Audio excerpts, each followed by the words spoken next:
रहीम फ़हमी Siddiqui इन्वेस्टोमैनिया signal से gold के analysis और रिव्यू के साथ हाजिर खिदमत।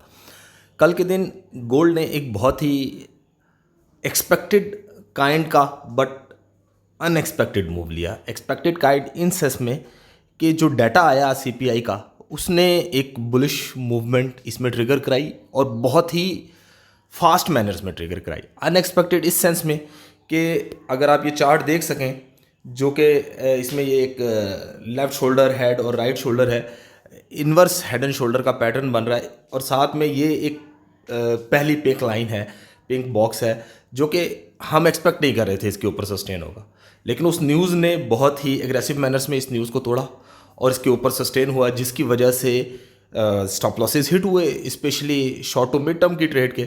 लेकिन स्कैल्पिंग के जो चीज़ें सजेस्ट की उन्होंने अपना काम भी किया। तो कहने का मकसद ये है कि अब हम अगर सपोर्ट और रेजिस्टेंस को देखें तो 1968 1984 ये लेवल है जिसको एज ए रेजिस्टेंस वॉच करना चाहिए, जबकि सपोर्ट के लिए 1952 टू 1947 पहली रेंज बनती है, फॉलोड बाय 1940 1932 दूसरी रेंज बनती है। ये इंपॉर्टेंट रेंज है और इस रेंज के दरमियान हम एक्सपेक्ट कर रहे हैं कि अब गोल्ड फर्दर ट्रेड कर सकता है। अपनी दुआ में याद रखिए, जो सिग्नल्स दिए जाएं उसको रिस्पेक्ट कीजिए। स्टॉप लॉसेस की अहमियत, प्रॉफिट टेकिंग की अहमियत को बिल्कुल इग्नोर ना कीजिए। अपनी दुआ में याद रखिए। अस्सलाम वालेकुम।